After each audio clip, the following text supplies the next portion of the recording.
ओम नमो नारायण। ओम मंगलम भगवान विष्णु मंगलम गुरुदेव मंगलम पुण्यकाक्ष मंगलाय तनो हरे। गुरु ब्रह्मा गुरु विष्णु गुरुदेवो महेश्वर गुरु साक्षात् परब्रह्म तस्मै श्री गुरुवे नमः। वक्रतुंडे महाकाय सूर्यकोटि समप्रभा निर्गुणं कुर्मे देव सर्वकार्येषु सर्वदा। हरे कृष्णा कृष्णा कृष्णा हरे हरे, हरे राम राम राम हरे हरे। श्री भगवान कहते हैं कि हे महादेवी, हे महामाया, हे पृथ्वी, अब एक पवित्र इतिहास में आपसे सुनाता हूँ, सुनो। वैवस्वत मनवंतर में आदि सतयुग में वायु देवता बड़ा भारी तप देखकर श्री लक्ष्मी जी का निवास आदि के तट पर भगवान विष्णु, श्री देवी, भूदेवी तथा स्वामी पुष्करणी तट पर आए। इसके दक्षिण तट पर परम पवित्र आनंद नामक विमान में श्री लक्ष्मीकांत विष्णु सदा वायु देवता को प्रिय करते हुए निवास करते हुए दिखे। तभी से कुमार कार्तिकेय द्वारा निरंतर पूजित हो भगवान ऋषिकेश उस विमान पर अदृश्य भाव से रहते हुए आगे की ओर बढ़े। पृथ्वी देवी मनुष्यों की दृष्टि में न आने वाले भगवान विष्णु किस प्रकार यहाँ पर उन्हें प्रत्यक्ष दिखाने लगे। यहाँ पर देव महर्षि अगस्त ने इस पर्वत पर आकर सनातन देव भगवान विष्णु के दर्शन किया। 12 वर्षों तक आराधना करके बारंबार प्रसन्नता की। तत्पश्चात भगवान से ये याचना की कि प्रभु आप सदा यहाँ निवास करें और सब लोगों को आप प्रत्यक्ष दर्शन देते रहें। इनके कहने पर भगवान नारायण बोले कि हे देवेश, आप संतोष करें, पहले मैं पृथ्वी को जल से निकालूंगा। भगवान नारायण ने बड़ा रूप धारण किया, जल को अंदर में से पृथ्वी को निकाला। फिर भगवान के वचन सुनकर अगस्त मुनि प्रसन्न हो वहां पर भगवान नारायण की स्तुति करने लगे, जिस पर प्रसन्न होकर भगवान नारायण मुनियों के द्वारा ध्यायित चतुर्भुज रूप में वहां पर प्रकट हुए। हे स्कंद स्वामी, सदा उनकी आराधना करते हुए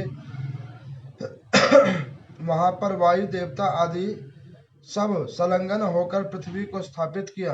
एक समय की बात है कि मित्रवर्मा की मनोरमा धर्म पत्नी गर्भ से आकाश नाम का पुत्र हुआ, जो उसका कुल का आभूषण व शंख वंश में उत्पन्न धारणी नाम वाली कन्या राजकुमार आकाश की धर्म पत्नी भी। नृपश्रेष्ठ मित्रवर्मा ने उस पुत्र को राज्य भार सारा सौंपकर स्वयं वेंकटाचल के समीप पवित्र तपोवन में स्थित हुए। राजकुमार आकाश महान चक्रवर्ती राजा हुए। एक पत्नी व्रती थी, केवल अपनी धन पत्नी धारणी उनके निमित्तार्थ हुआ। फिर उनके शुभ लक्षणों से राजा ने देख पृथ्वी और नाना प्रकारेण रूप से एक कन्या वहां पर उन दोनों के संगम से उत्पन्न हुई, जो कमल की सैया पर सोई हुई थी। वह स्वयंभू लक्ष्मी के समान दिखती थी और समस्त शुभ लक्षणों से संपन्न थी। सोने की पुतली से शोभा पा रही उसे देखकर राजा के नेत्र आश्चर्य से खिल उठे। उन्होंने बोल उठा, ये मेरी पुत्री है। ऐसा बार बार कहकर वो प्रसन्न होकर हुए। तब आकाशवाणी हुई कि राजन, वास्तव में यह तुम्हारी ही पुत्री है। इस सुंदर नेत्र वाली कन्या का तुम पालन पोषण करो। यह सुनकर राजा के मन में बड़ी प्रसन्नता हुई। उन्होंने अपने नगर में प्रवेश किया। महारानी धरणी देवी को बुलाकर, प्रिय, यह भगवान की दी हुई कन्या है, इसे देखकर पृथ्वी से प्रकट हुई हम दोनों संतानहीनों को पुत्री रूप में मिली। इस प्रकार से कन्या के घर में प्रवेश करने से धरणी देवी ने गर्भ धारण किया। उस समय आने पर उत्तम पुत्र को जन्म दिया। उस समय 5 ग्रह उच्च स्थानों में स्थित थे। उस पुत्र ने जन्म काल में ही देवताओं की दुंदुभी बज उठी। राजा के घर में फूल का वर्षा होने लगी, नाना प्रकार के छत्र आदि होने लगे। 12वें दिन पुण्य मुहूर्त आने पर जाति कर्म संस्कार हुआ। पुत्र का नाम वसुदान रखा गया। पृथ्वी देव आकाश राज का पुत्र वसुदान बड़े सुंदर थे। भगवान, आपने आकाश राज के पुत्र का नाम बताया, अब आप यह बताने की कृपा करें कि अयोनिज कन्या का नाम क्या रखा गया। तब यहाँ पर भगवान नारायण कहते हैं कि देवी, बुद्धिमान आकाश राजा ने उस कन्या का नाम पद्मावती रखा। धीरे धीरे वह अवस्था को प्राप्त हुई जो भविष्योत्तर में माता लक्ष्मी के नाम से विख्यात हुई, और वो पद्मवासिनी नाना प्रकार से शोभायमान कमलवासिनी देवी लक्ष्मी हुई। नारद जी बोलते हैं कि हे देव, ऐसी अद्भुत सुंदर देवी को देखकर भगवान नारायण, जिन्होंने वराह रूप धारण किया था, वो क्षीरसार से प्रकट हुए और साक्षात लक्ष्मी स्वरूपा लक्ष्मी साक्षात देखकर उनके आगे उद्धत हुए। यहाँ पर भगवान कहते हैं कि नारद जी पद्मिनी और उनको उनकी सखियों द्वारा उनको देखकर भगवान नारायण वहाँ पर आगे बढ़े। उन्होंने भविष्योत्तर में आगे चलकर श्वेत वर्ण कलाओं के रूप राखियन रखकर उन्होंने अपना वेंकटेश्वर मुख बनवाया और वेंकटेश्वर रतन निर्मित कंकण बाजूबंद कर धनी से सुशोभित होकर भगवान श्री हरि वहां पर उपस्थित हुए। फिर उन्होंने स्वर्ण में यज्ञोपवीत चमक धारणी को ध्यान करके अपने अंग में उनको जगह दिया। फिर उन्होंने भगवान नारायण ने आकाश राज के जो कन्या थी, ऐसी आकाश राज की कन्या जो लक्ष्मी स्वयंभू लक्ष्मी थी, उनको उन्होंने वहां से निवेदन किया और उन्होंने कहा कि आप अपनी पुत्री का विवाह जो पृथ्वी के प्रादुर्भाव से हुई है, इसका विवाह तुम मेरे साथ कर दो। ऐसी वार्ता को सुनने के बाद में उन्होंने कहा कि हे देव, आपके मन विचार कर्म के कारण अब मैं ऐसी उत्पतित ऐसी शीघ्र कन्या और सुगम कन्या का आप जैसे श्री हरि से ही विवाह करूंगा।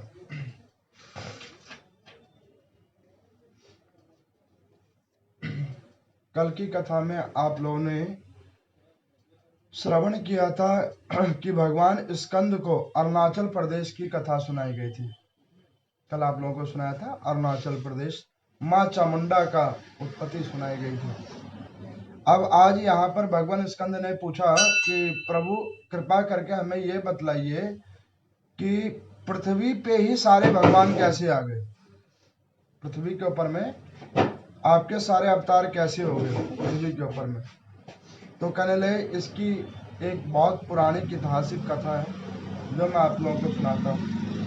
कहते हैं कि एक समय भगवान ब्रह्मा जी से उत्पत्तित सनत कुमार, आप लोगों ने ये कथा कई बार सुनी होगी, सनत कुमार थे। वो भगवान ब्रह्मा के ओजस पुत्र थे जो भगवान के ब्रह्मा जी के हृदय से उत्पन्न हुए थे। ऐसे ब्रह्म स्वरूप वो सनत कुमार पृथ्वी पे उनको ब्रह्मा जी ने भेजा कि जाओ पृथ्वी के साथ 14 भुवन में जाकर देखो और वहां पर सृष्टि की आप संरचना करो। वो सनत कुमार आदि सारे भुवनों पे घूमे, उन्हें यहाँ पे काम क्रोध मद लोभ के अलावा कुछ नजर नहीं आया। वो पुनः ब्रह्मा जी के पास आए। उन्होंने कहा कि प्रभु हमारे को ऐसा कोई भुवन नजर नहीं आया जिसके ऊपर में हमारे को ऐसी कोई सृष्टि की इच्छा जागृत होती। तो उन सनत कुमार में सबसे छोटे सनंदन, उन्होंने कहा कि हे पितामह, हमने केवल एक पृथ्वी को देखकर एक बस भाव जागृति हुई कि उसके ऊपर वास है, बाकी और किसी भुवन पे हमें वास नजर नहीं आया। क्योंकि पृथ्वी के ऊपर में 3/3 भाग में जल था, 1/3 भूमि था। तो जहाँ जल होता है वहीं जीवन होता है। ब्रह्मा जी ने कहा कि फिर आप लोग क्या करेंगे? तो उन्होंने कहा कि प्रभु हम सिर्फ और सिर्फ भगवत चिंतन करेंगे। तो आप हमें भगवत चिंतन का मार्ग बतलाइए। तो ब्रह्मदेव कहते हैं कि देखो भगवत चिंतन का एक ही मार्ग है, वो है नारायण की भक्ति, श्री हरि की भक्ति। अभी कल तक आप कथा सुन रहे थे जिसमें भगवान शंकर की महिमा बतलाई जा रही थी। अब आप अभी आगे के अध्यायों में सुनोगे भगवान नारायण का, क्योंकि स्कंद पुराण के अंदर में नारायण की भी कथा है और रुद्र की भी कथा है, और उन दोनों के द्वारा निर्मित जो धाम है उन धामों की भी कथा है। जो पीछे आप लोगों ने सुना था वो केदार खंड था, अरुणाचल खंड था, जिसके अंदर में भगवान शंकर की महिमा और स्कंद पुराण कैसे बना, उसका नाम कैसे रखा गया, ये आप लोगों ने कथा में सुना था। लेकिन अब जो आप सुनोगे ये भगवान नारायण की कहाँ कहाँ कैसे कृपा हुई है पृथ्वी के ऊपर में, वो आप उन कथाओं को श्रवण करेंगे। तो यहाँ पर वो कहते हैं कि देखो वो सनत कुमार आदियों ने भगवत चिंतन करने के लिए, भगवान नारायण के दर्शन करने के लिए वो क्षीर सागर की ओर जाने लगे। तो वहां क्षीर सागर की ओर जब जाने लगे तो भगवान नारायण के दो द्वारपाल थे, जय और विजय। उन दोनों द्वारपालों ने उनको रोका, अंदर जाने से रोका।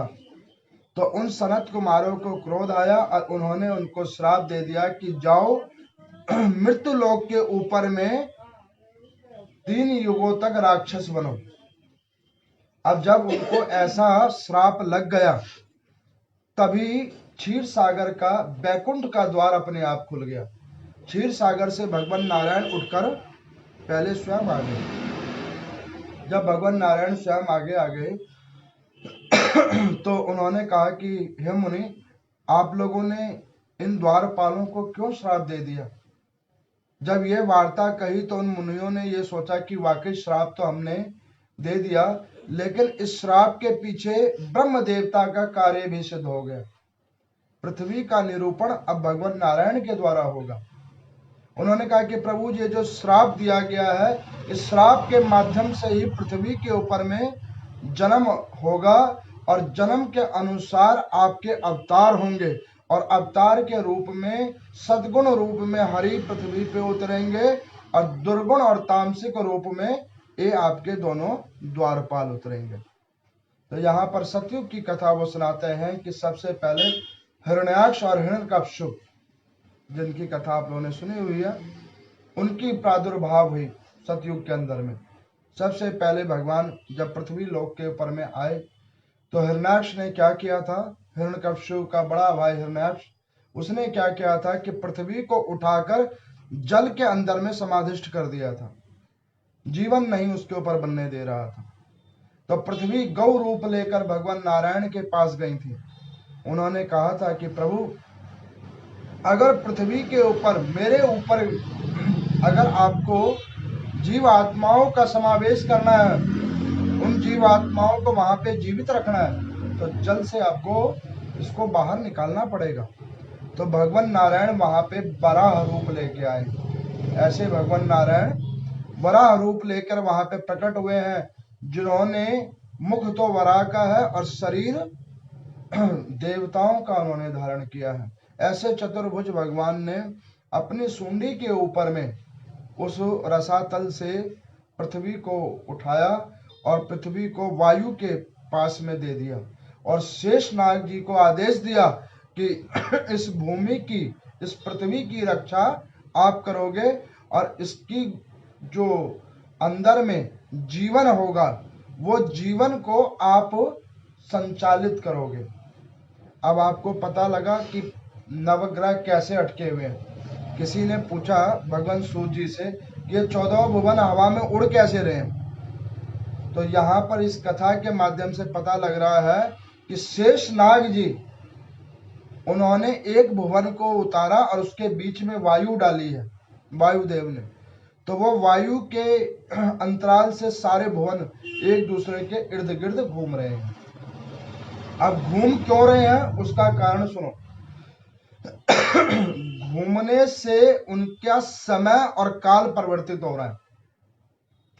पृथ्वी के ऊपर में अगर पृथ्वी घूमना बंद कर दे तो जहां वो रुक जाएगी वहां दिन होगा तो दिन ही रह जाएगा, रात होगी तो केवल रात रह जाएगी। इसीलिए पृथ्वी घूमती है वायु के प्रभाव से और उसके ऊपर में जीवन चलता है।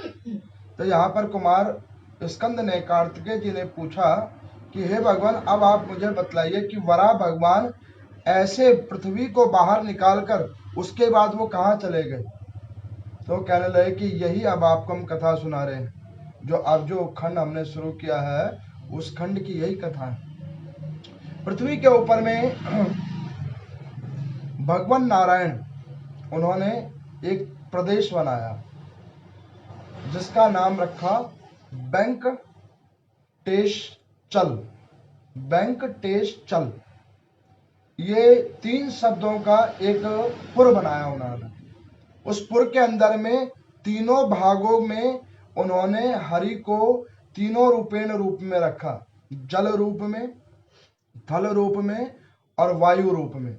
और तीनों वो कॉमन जगह है जहाँ पे पृथ्वी के उस छोर पे आप, जहाँ पे वेंकटेश भगवान का मंदिर है, वहां पे आप ये अद्भुत नजारा और उनको अनुभव करेंगे कि उस जगह पे आपको जल, थल और वायु तीनों एक जगह पे मंदिर के नव रूप में आपको नजर आ जाएगा। ये वहां पे भगवान नारायण ने ऐसा बनाया। जैसे काशी विश्वनाथ को भगवान शंकर ने अपने त्रिशूल पे खड़ा किया, ऐसे ही भगवान नारायण ने वेंकटेशाचल जो गिरी है उस भूमि को उन्होंने तीनों जगह को जल, थल और नभ एक जगह पे करके पृथ्वी की नाभि में उसको रखा, पृथ्वी की नाभि में उसको रखा। अब ऐसे भगवान नारायण वराह रूप धारण करने के बाद उस जगह पे आए और वहां पे वो जाकर विद्यमान हो गए वेंकटेश्वर के नाम से। तो यहाँ पर वो कहते हैं कि ऐसे भगवान नारायण उस जगह पे वेंकटेश के नाम से जाकर विद्यमान हो गए और वहां पर तदंतर में माँ भगवती लक्ष्मी पद्मावती नाम से पृथ्वी लोक पे उतरे, जो पृथ्वी पे बीज से उत्पन्न हुई। नृपश्रेष्ठ के यहाँ पे, राजा नृपश्रेष्ठ के यहाँ पे जो संतानहीन था राजा, उस राजा ने भगवान नारायण की खूब उपासना की और खूब उपासना करने के बाद वहां पर भगवान नारायण ने उनको 2 बीज दिए। उस बीजों को उन्होंने पृथ्वी के अंदर डाला और उसके अंदर से कमल का पुष्प निकला और उसके ऊपर एक सुंदर कन्या का जन्म हुआ जिसका नाम रखा गया पद्मावती। ऐसे माँ भगवती लक्ष्मी ने पद्मावती का रूप बनाया और वहां पर जाकर वो उस स्थान के ऊपर में जाकर भगवान नारायण को उन्होंने बाद में जाकर वेंकटेश रूप में उनका वर्ण किया। अब यहाँ पर वो कथा सुना रहे हैं कि भगवान नारायण का जो नीलांबर रूप था वो काला कैसे हो गया। वेंकटेश भगवान का आप लोग देखे होंगे, जो लोग गए होंगे तिरुपति बालाजी, तो उनका स्वरूप काला है।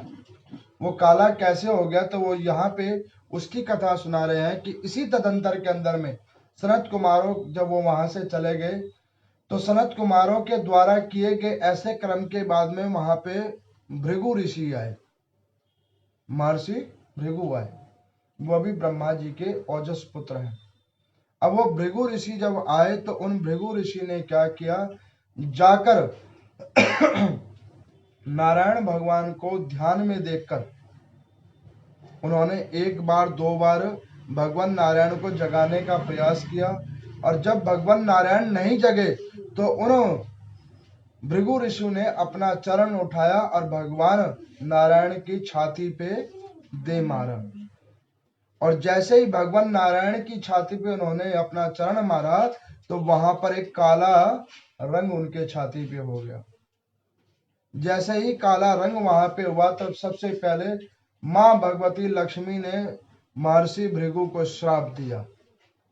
क्या श्राप दिया कि जहां पे वेद आदियों का पाठन होगा, वेद आदियों का पाठन होगा और जहां पर ऐसे शास्त्रों का विवेचन करने वाले, ब्रह्म ग्रंथों को पढ़ने पढ़ाने वाले ऐसे ब्राह्मण अथवा ब्रह्म ऋषि ऐसे संत होंगे और वहां पे जहां पे धन की प्राथमिकता ज्यादा हो जाएगी, ग्रंथ की प्राथमिकता कम हो जाएगी, तो वहां पे से धर्म शास्त्र आदि सब विलोप हो जाएगा। ये माँ भगवती लक्ष्मी ने महर्षि भृगु को श्राप दे दिया। जब श्राप महर्षि भृगु को दे दिया तो भगवान नारायण के नेत्र खुले। उन्होंने कहा कि देवी, ये आपने क्या किया? ये महर्षि थे, मेरे को इन्हीं के द्वारा एक और रूप उत्पन्न करना था, लेकिन आपने इन्हें श्राप दे दिया। अब महर्षि भृगु ने बड़ा पश्चाताप किया कि मैंने भी बगैर सोचे समझे भगवान नारायण की छाती के ऊपर में चरण लगा दिया, ये मैंने भी ठीक नहीं किया। अब जब उन्होंने पश्चाताप किया तो वो जाकर भगवान नारायण के पास में बैठ गए, महर्षि भृगु, और उन्होंने नाना प्रकार से भगवान नारायण की स्तुति की। और उन्हें जाकर वो कहने लगे कि प्रभु, ब्रह्मा का पुत्र होने के बाद नाना प्रकार के ग्रंथों के ज्ञान रखने के बावजूद मेरे से ये कृत कर्म हो गया है, इसका अपराध आप क्षमा कर दो। तो वहां पर उन्होंने कहा कि इसका अपराध मैं 2 भागों में क्षमा करूंगा। अब वो 2 भागों में क्या क्षमा करते हैं?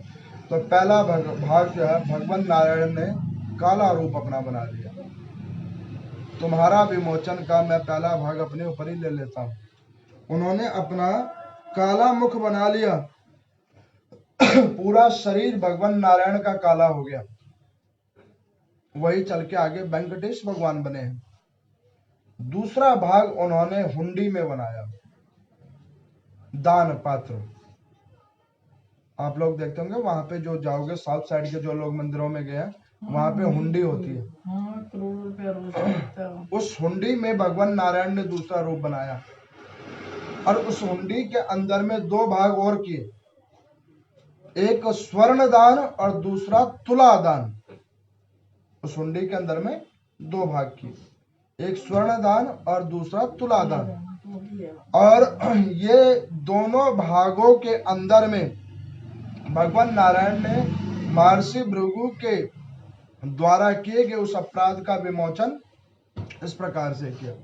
तो यहाँ पर सूत जी भगवान से ऋषियों ने पूछा कि प्रभु, ऐसा भी होता है? इतना ज्ञान रखने के बावजूद व्यक्ति ऐसे कृतघ्न वाले कार्य करते हैं कि भगवान नारायण को ही जाकर लात मार दी।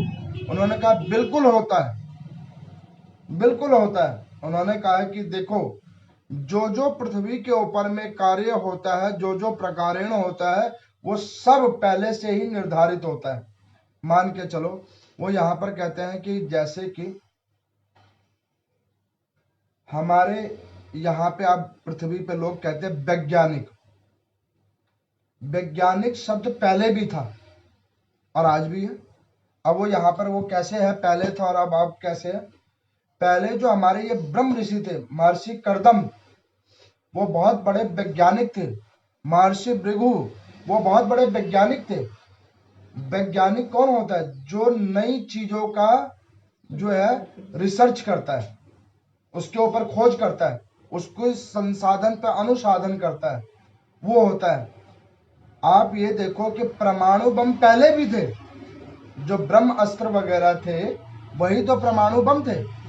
आप लोगों ने महाभारत की कथा में सुना होगा कि ये परमाणु बम जो आज पृथ्वी लोक के ऊपर में नाना प्रकार के देशों के पास में, ये हमारे धर्म ग्रंथों में लिखा है कि आज से 5000 वर्ष पहले भी थे। महाभारत का जब ये युद्ध खत्म हुआ, विश्राम हुआ, तब उन ब्रह्म ऋषियों ने उन अस्त्रों का संसाधन बंद कर दिया, क्योंकि उससे जीव की हत्याएं बहुत होती थी, जीव संहार बहुत होता था। और यहाँ पर वो बतला रहे हैं कि जब भगवान वेंकटेश ने इस प्रकार से महर्षि भृगु का वो ले लिया, उनका जो किया हुआ कृत्य था, उस कृत्य का उन्होंने भाग जब ले लिया और पृथ्वी पे जब आ गए तो मां लक्ष्मी ने उन ब्राह्मण को श्राप देने के कारण बीज के रूप में उत्पन्न होकर पृथ्वी पे आई है, पद्मावती के नाम से। और वो बीज कौन सा है? तो कमल गट्टे का बीज। कहा जाता है ना, कमल गट्टे की मालाओं पे आप लक्ष्मी जी की उपासना कीजिए तो लक्ष्मी जी शुभ फल देती हैं। वो कमल गट्टे के जो बीज होते हैं, उसी बीजों में से पृथ्वी से अंकुरित हुई माँ भगवती लक्ष्मी, जो पद्मावती के नाम से हुई, कमल आसनी, और वो भगवान वेंकटेश को वो प्राप्त हुई। और ऐसे सिद्ध स्थल के ऊपर में भगवान नारायण दो रूपों में वहां पे स्थापित हुए, एक अन्न रूप में और एक स्वर्ण रूप में। तो यहाँ पर वो सबसे पहले बतला रहे हैं स्वर्ण की महिमा। तो वो वहां पे कह रहे हैं कि स्वर्ण आखिर पैदा कैसे हुआ। तो वो यहाँ पे बतला रहे हैं कि देखो, जब पृथ्वी को भगवान नारायण ने और ब्रह्म देवता ने इसका जब संरचना करी, जल बना दिया, थल बना दिया, नभ बना दिया, तो उसके अंदर में गुरुत्वाकर्षण पहले डाला, आकर्षण। उस आकर्षण के द्वारा क्या हुआ, जल अपनी जगह पे रहेगा, थल अपनी जगह पे रहेगा, और उनके बीच में बैलेंस करने के लिए वायु को भेज दिया, और उनको मॉनिटरिंग करने के लिए आकाश को बना दिया। अब यहाँ पर किसी ने सूर्य जी भगवान से पूछा कि प्रभु, वहां पे जब उन्होंने ऐसी संरचना की तो मॉनिटरिंग करने के लिए आकाश क्यों बना दिया, वो थल को भी तो मॉनिटरिंग करने के लिए रख सकते थे। तो उन्होंने कहा कि देखो, जो ऊपर बैठता है वो अच्छे से देख सकता है, लेकिन जो नीचे बैठता है वो ऊपर सही से नहीं देख सकता। उसकी एक जगह पे दृष्टि ओझल हो जाएगी, लेकिन ऊपर बैठने वाले को नीचे साफ दिख जाएगा। तो इस प्रकार से यहाँ पे जब उन्होंने बनाया तो थल और जल के समागम से कई धातु उत्पन्न हुए। उस धातु में सबसे पहला धातु जो है सो स्वर्ण उत्पन्न हुआ, और उसके अंदर में घर्षण उत्पन्न होने से एक और धातु उत्पन्न हुआ जिसका नाम चांदी रहे, और स्वर्ण और चांदी के घर्षण से एक और धातु उत्पन्न हुआ जिसका नाम तांबा रखा गया, और तांबा और चांदी के घर्षण से पीतल उत्पन्न हुआ, और पीतल और तांबे के घर्षण से लोहा उत्पन्न हुआ। ऐसे पृथ्वियों के भाग बाय भाग खंडन हुए, और पृथ्वियों के अंदर में ये खनिज उत्पन्न हुए। अब ये खनिजों का क्या कार्य है, ये खनिज हमारे पृथ्वी के ऊपर में जो उपजाऊ तत्व हैं उसको उत्पन्न करते हैं। जितने भी पृथ्वी के ऊपर में आप देखते हो मिट्टी के अंदर में बीजों को डाला जाता है और वो अंकुरित होते हैं, क्या जल डालने से ही अंकुरित हो जाते हैं, धूप लगने से ही अंकुरित हो जाते हैं? नहीं, उनके अंदर में ये खनिज जब उत्पन्न होते हैं तो उन खनिज के पोषक तत्वों से वो अंकुरित होते हैं। तो उसमें सबसे ऊपर स्वर्ण को बनाया, और वो स्वर्ण दान उस हुंडी में प्रारंभ किया गया। उस स्वर्ण दान से भगवान नारायण ने कहा कि पृथ्वी के ऊपर में जो भी ऐसे नारायण भगवान के वेंकटेश धाम के ऊपर में जाकर स्वर्ण का दान उस हुंडी के अंदर में करता है, उसे ब्रह्म हत्या आदियों के पाप से विमुक्ति हो जाती है। वहां पर जाकर जो कि तुला दान करता है, उसके जीवन काल के जितने भी पाप कर्म है उससे विमुक्त हो जाता है। तो वहां पे स्वर्ण और तुला का भाग उन्होंने बतलाया। तो उन्होंने कहा कि प्रभु, फिर जब स्वर्ण इतना पवित्र है तो उसमें दोष कैसे आ गया? तो कहने लगे कि दोष की भी अब मैं आपको कथा बताता हूँ। ब्रह्मदेव भगवान, उन्हीं से एक कन्या भी उत्पन्न हुई थी, और उस कन्या के अंदर में ब्रह्मा जी की दृष्टि खराब हो गई थी। अपने ही पुत्री में उन्हें स्त्री का मन आ गया था, स्त्री रूप का भाग आ गया था, और स्त्री रूप संसर्ग करने के कारण उनको वहां पर एक दोष लगा था, ब्रह्म दोष। अपनी ही कन्या के साथ संसर्ग करने का ब्रह्म दोष लगा था। तो वो ब्रह्म दोष को उन्होंने विमुक्त करने के लिए वहां पर उन्होंने 4 भागों में उन्होंने बांटा। तो सबसे पहला भाग उन्होंने कहां पे बांटा? जल के अंदर जो काई पड़ती है उसके अंदर में, जिस भी जल के अंदर में काई पड़ जाए तो वो ब्रह्म दोष का भाग है। दूसरा भाग उन्होंने स्वर्ण के अंदर में डाला। जो अनैतिक रूप से लोग पैसा एकत्रित करके स्वर्ण खरीदते हैं, उसके अंदर में ब्रह्म दोष लग जाता है, वो फलित नहीं होता। चुराया हुआ धन पाया चुराया हुआ स्वर्ण और पाया हुआ स्वर्ण दोनों विनाशकारी होता है। पाप से अर्जित किए हुए धन से आपने अगर स्वर्ण ले रखा है तो वो भी बड़ा दोष कारण है। जब वो ऐसी कथा हो रही तो सूजी से उन्होंने कहा कि प्रभु इसका कोई प्रत्यक्ष प्रमाण बतलाओ। वो कहने लगे कि इसका भी प्रत्यक्ष प्रमाण है, राजा परीक्षित। ऐसे राजा परीक्षित जिन्होंने जरासंध की दी हुई, महाराज जरासंध की दी हुई स्वर्ण की वो मुकुट को जब उन्होंने धारण किया था और वो उस गद्दी पे जब बैठ गए थे, राजा परीक्षित हस्तिनापुर की गद्दी पे जब वो बैठ गए थे और वहां पे उनके मन में भी ऐसा भाव आ गया था, पाप का भाग आ गया था, तब उन्होंने जाकर एक संत का उपहास किया था। तप करते हुए संत के गले में मरा हुआ सर्प डाल दिया था कि इनकी तप सिद्ध है या नहीं है। तो उनके पुत्र ने उनको श्राप दिया था कि आज से सप्तमें दिन तुम्हें तक्षक नाग काटेगा। ये आप लोग कथा में सुना हुआ है। ये स्वर्ण दोष की सबसे बड़ी कथा है, पहली कथा है कि जो स्वर्ण ऐसा होता है उसके अंदर में ये पाप आ जाता है, उसकी ये प्रथम कथा है। उसके बाद में भगवान ब्रह्म देवता ने उस दोष को भूमि के अंदर बांटा। तो आप कहोगे भूमि में कहां बांटा? जो भूमि उपजाऊ नहीं है, बंजर है, वो ब्रह्म दोषी है। आप कई जगहों पे देखोगे, कई, वैसे तो पृथ्वी समस्त जगह पे पूजनीय है। हमारे सनातन धर्म में पृथ्वी को माता की संज्ञान दी हुई है।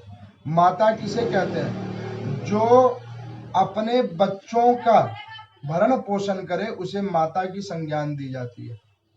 अपने द्वारा प्रजनित संतानों की जो ध्यान पूर्वक उनकी रक्षण करे, उनका भरण करे, पोषण करे, उसे ही माता कहते हैं। अब यहाँ पर पृथ्वी को माता का संज्ञान है। वैसे तो पृथ्वी सर्वत्र पूजनीय है, सम्माननीय है, लेकिन उसके ऊपर भी ब्रह्म दोष लगा हुआ है। तो उसके कई भाग बंजर हैं जहां पे कुछ नहीं उगता। तो ये जहां पे कुछ नहीं उगता तो वहां पे ये ब्रह्म दोष है। और इन ब्रह्म दोषों की अभी निवारण भी मैं आपको बतलाऊंगा। चौथा स्थान उन्होंने महिलाओं के अंदर में दिया, जिसे बोलते हैं मासिक धर्म, उनके अंदर में वो डाला। इस प्रकार से ये विमोचन उन्होंने बनाए। ब्रह्म दोषों का इस प्रकार से उन्होंने निराकरण किया।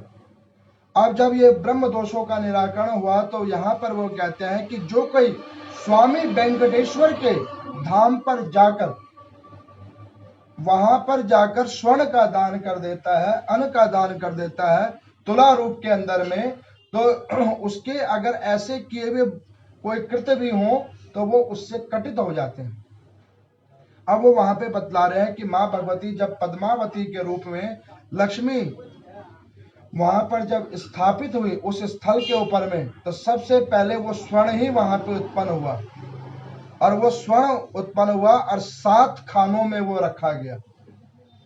स्वर्ण उत्पन्न हुआ और उसके 7 कुंभ ही बने, कुंभ।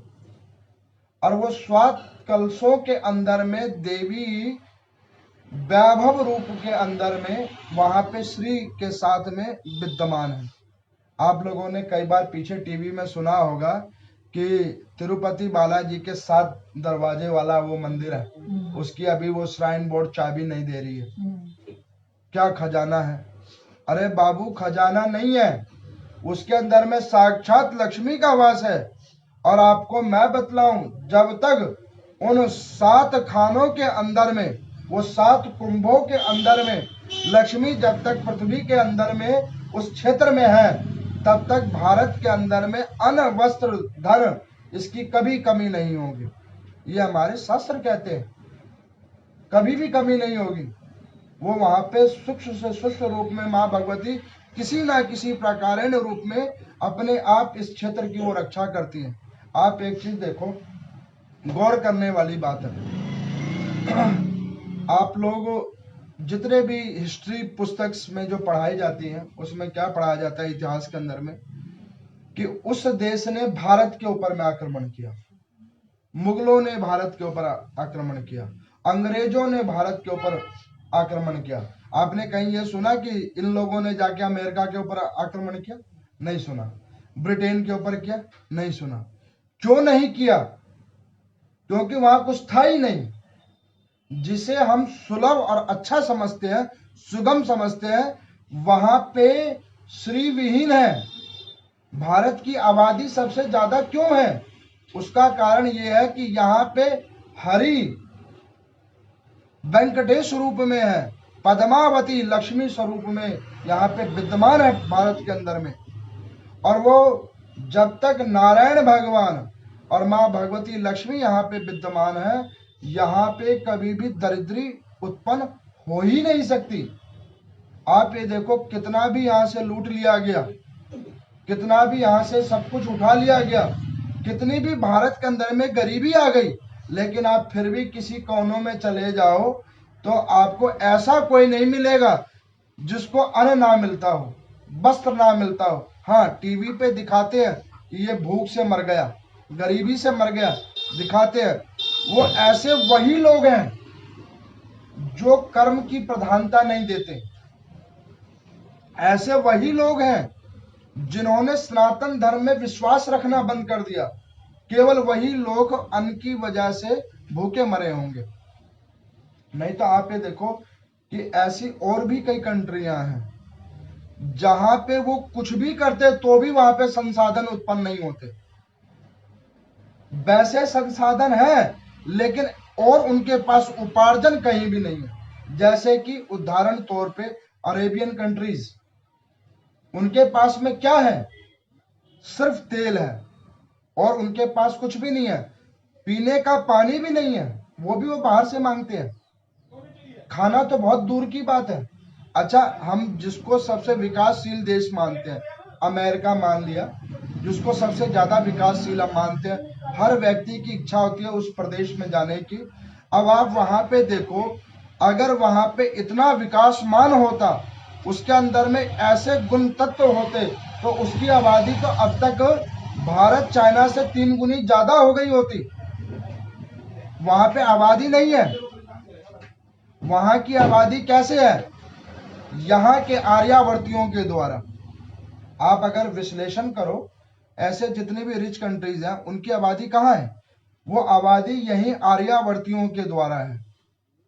आप गौर कीजिएगा, इसका मंथन कीजिएगा। यूरोप देख लो, अमेरिकन कंट्रीज देख लीजिए, और जो भी कंट्रीज हैं, उसमें आपको कहीं ना कहीं भाग रूप में इंडियन मिलेंगे, जिनसे उनकी देशों में भरपाई हो रही है, मूलभूत रूप में देशों की भरपाई हो रही है। हमारे यहाँ पे भारत के खंड करने वाले ऐसे कुछ दुरात्मी लोग, जिन्होंने भारत का खंड किया, उस खंड को करने के बाद में उनमें से हिंदू धर्म को खत्म किया, वो लोग तो नष्ट हो गए। ऐसे अराजक लोगों जिन्होंने ऐसे सनातन धर्म को खत्म किया, उन लोगों ने अपने विनाश का कारण भी ढूंढ लिया। आप ये देखो, क्या भारत के अंदर में भी और संप्रदाय के लोग नहीं रहते? सब रहते हैं। यहाँ फिर भी शांति से रहते हैं, सब एकजुट रह के रहते हैं। लड़ाई झगड़ा थोड़ा मोड़ा सब जगह होता है, लेकिन आप इस क्षेत्र के अन्यत्र क्षेत्रों में जाके देखो, वहां पे क्या हो रहा है? अपने ही अपने को मारने को सबसे पहले तैयार हो जाते हैं, छोटी छोटी वस्तुओं के लिए। क्यों? क्योंकि वहां पे श्री का वास नहीं है, हरि का वास नहीं है। इस भारत खंड से जो जो छूट छूट के क्षेत्र बाहर हो गए, वहां पे से श्री विहीन हो गई है। वहां पे भौतिक वस्तुओं के संसाधन तो है जो मानवों द्वारा बनाए गए हैं, लेकिन वहां पे श्री का वास नहीं है। आप अमेरिका के अंदर में भारत जैसी देशों की शुद्ध खाना वहां खा तो सकते हो, लेकिन वहां पे आप उस क्षेत्र पे रहकर तप यज्ञ नहीं कर सकते। आप ये देखो, मैंने कहीं पे सुना, किसी व्यक्ति ने मुझे बतलाया कि बहुत दूर दूर में वहां पे देव स्थल है। क्यों? वहां जानते नहीं, आबादी भी नहीं है और मानते भी नहीं है। अच्छा, वो लोग जानते भी नहीं है, मानते भी नहीं है और आबादी भी नहीं है। और वो लोग जो भारतीय यहाँ से वहां चले गए, उनके गुणवत्ता के आचरणों को देखकर वो वहां से अपने आप को छोड़ के यहाँ आ गए। उन्हें ये आभास हुआ कि वहां भौतिक संसाधन तो हमें मिल जाएंगे, भौतिक संसाधन जो संसार से जुड़ी हुई है वो तो हमें मिल जाएगा, लेकिन जो चीज यहाँ पे मिलेगा वो वहां नहीं मिलेगा। वो कैसे? अब आप एक चीज गौर करो, वृंदावन क्षेत्र है, हम लोग यहाँ पे बड़े भाग्यशाली लोग हैं जो कुछ कुछ समय काल में गाड़ी उठाई पहुंच जाते, लेकिन वहां से कोई आ सकता है? 2 बार सोचना पड़ेगा। दूसरी बात, यहाँ पे भारत का वास्तविक नाम ही है देवभूमि। इस देवभूमि के अंदर में हरि के सारे अवतार हुए हैं। आपने कहीं ये सुना कि पृथ्वी में भारत के अलावा किसी और देवी देवताओं का कहीं और उत्पत्ति हुई हो? नहीं है। इवन जो जीसस वगैरह जो मानते वो भी यहीं उत्पन्न हुए हैं, जो पैगंबर वगैरह थे वो भी यहीं आए थे, उन क्षेत्रों में नहीं है, क्योंकि पृथ्वी का एक यही खंड, यही भारत खंड सबसे अत्यधिक मूल्यवान और तथ्यवान वस्तु जो है वो भारतवर्ष है, क्योंकि यहाँ पे हरि का वास है। आप ये देखो कि बीमारियां सब जगह आई, हमारे पास संसाधन नहीं था, जो अभी पिछले साल था, संसाधन नहीं था। उन संसाधन के ना होने के बावजूद अगर इतनी बड़ी आबादी में इतने सारे लोग बचे हुए हैं, तो आप ये समझ लेना कि यहाँ पे हरि की कृपा है। मैं पीछे टीवी पे देख रहा था कि एक आंकलन आया, कि उस आंकलन में क्या आया कि पृथ्वी के ऊपर में ये बीमारी जहां जहां फैली, जो सबसे भौतिक संसाधनों से ज्यादा जुड़े हुए देश थे, उनमें सबसे ज्यादा डेथ्स हुई। आबादी कम है, डेथ्स ज्यादा हो गई। और भारत के अंदर में आबादी कई गुना ज्यादा है और डेथ्स उस मुकाबले कम हुई। अब आप एक और चीज गौर करना कि जो भारत में मृत्यु हुई वो सिर्फ उन्हीं व्यक्तियों की मृत्यु हुई जिनके कर्म फल पूरे हो गए। अनावश्यक कोई नहीं मरा, अनावश्यक कोई भी नहीं मरा। लेकिन उस देशों में जिनको नहीं भी मरना था वो भी मर गए। कैसे मर गए? उसके भय से सुसाइड कर करके, बीमारी के भय से सुसाइड कर करके लोग, कई लोग मर गए। आप लोगों ने पीछे वीडियो में देखा था ना, एक व्यक्ति अपने छत के ऊपर खड़ा हुआ, सारे पैसे उसने रोड पे फेंक दिए। उसने कहा कि मैं तो इससे बच नहीं पाया, इस भौतिक संसाधनों से मैं नहीं बच पाया और मेरी अब बचने की उम्मीद नहीं है, तो इन भौतिक संसाधनों को उसने उसी वक्त रोड पे फेंक दिया। कई लोगों ने उसको टीवी पे भी देखा, यूट्यूब वगैरह पे भी बड़ी शेयर हुई वीडियो वो। अब इसका क्या मतलब है? आपने कहीं देखा कि भारत में ऐसे किसी ने रोड पे पैसे फेंके? नहीं देखा ना। क्यों नहीं फेंका? यहाँ पे कारण है, कारण है, यहाँ पे नोट के अंदर में भी भगवान बसते हैं। आप यहाँ पे देखो, एक भारत ही ऐसा देश है जहाँ पे लोग नोट की भी पूजा करते हैं ना। लक्ष्मी पूजा में बहुत घरों में प्रावधान है, नोट की पूजा करते हैं। लक्ष्मी को खजाने रूप में रखते हैं, जो देव स्थलों से मिलता है, खजाना स्वरूप में रखते हैं। यहाँ पे उसको खजाना मानते हैं, लक्ष्मी का रूप मानते हैं। लेकिन कुछ उन देशों में उनको वो करेंसी मानते हैं, करेंसी, काम ना आने वाली वस्तु, वो करेंसी मानते हैं। और हम क्या मानते हैं? खजाना। आप ये देखो, किसी को आप वैसे बात करके देखो तो वो क्या कहते हैं कि क्यों आपके घर में लक्ष्मी ठीक ठाक तो है? कहते हैं ना। यहाँ पे भगवती कहते हैं, आय कहते हैं। और वहां क्या कहते हैं? क्यों आपकी इनकम ठीक है? जहां पे इन और कम पहले ही है, जो आने का स्रोत पहले ही कम है, वहां पे लक्ष्मी का वास कैसे होगा? यहाँ पे लक्ष्मी मानते हैं, इसीलिए के कम होने के बावजूद भी अन्न वस्त्र और धन से सब परिपूर्ण है। आप ये देखो कि भारत के अंदर में वेंकटेश भगवान की कृपा से, पद्मावती माँ भगवती लक्ष्मी रूपेण की कृपा से जहां भी आप घूम के देख लो, भारत के अंदर में कुछ ही क्षेत्र होंगे जो बंजर होंगे, कुछ क्षेत्र, बिल्कुल ना के बराबर क्षेत्र, और उसका भी नाना प्रकार का प्रयोग किया जा रहा है। कई अनुसंधान उसके ऊपर किए जा रहे हैं कि उसको उपजाऊ कैसे की जाए या उन जमीन का कैसे प्रयोग किया जाए। लेकिन आप विदेशों में जाके देखो, ऐसे बहुत सारे क्षेत्र हैं जहां पे जमीन या तो बिल्कुल भू संकलन के रूपेण में है, बिल्कुल ही बंजर है, और आदमी तो कोसों कोसों दूर तक नहीं है। मेरे को एक श्रद्धालु कहता कि पंडित जी, हमने अपने बच्चे को 20 लाख रुपए खर्च करके कनाडा भेजा है, 20 लाख 25 लाख रुपए खर्च करके, वहां उसकी लाइफ सेटल हो जाएगी। मैं कहा, मूर्ख, तूने बहुत गलत काम किया है। कहने लगे, वो क्या?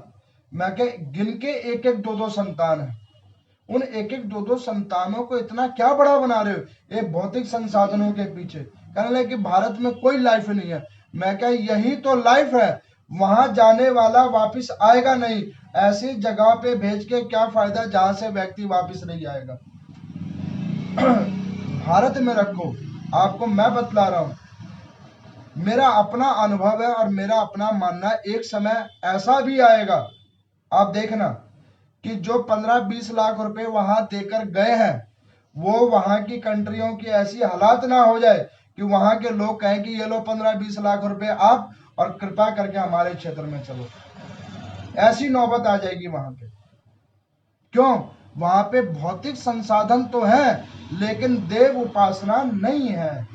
और जहां पे देव उपासना है, ग्रंथों का विमोचन है, तप यज्ञ होता है, वहां पे सब कुछ अपने आप सुलभ हो जाता है। तो यहाँ पे सूर्य जी भगवान कहते हैं कि ऐसे भगवान वेंकटेश्वर पृथ्वी के नाभि रूप में वहां पे उत्पन्न हुए, पद्मावती नाम की देवी लक्ष्मी रूप में, अन्न धन वस्त्र के रूप में उत्पन्न हुई है। और ऐसे पृथ्वी का संचालन सतयुग से होना शुरू हुआ है। अब आपको समझ में आ गया कि सतयुग से ही भगवान नारायण पृथ्वी के ऊपर में वास करते हुए आए। और वहां पे जब वो 7 दरवाजे हैं, उस 7 दरवाजों में क्या है? कुंभ के अंदर में लक्ष्मी अन्न धन वस्त्रों के रूप में वहां पे 7 दरवाजों में बैठी हुई हैं। और जो मूर्ख लोग उसे खोलने की इच्छा रखते हैं, उन मूर्खों को समझना चाहिए, ये आपका खजाना है, इस खजाने को मत खोलो, इसको ऐसे ही पूजनीय रहने दो। तो इस पृथ्वी के ऊपर में, भारतवर्ष के अंदर में, लक्ष्मी गुप्त रूप में अन्न धन वस्त्र के रूप में बैठी रहेंगी। इनको ना खोला जाए, इनकी वैसे ही पूजा अर्चना की जाए। तो ये यहाँ पे प्रत्यक्ष रूप में माँ भगवती पद्मावती लक्ष्मी रूप में यहाँ पे विख्यात रहेंगी। ओम नमो नारायण।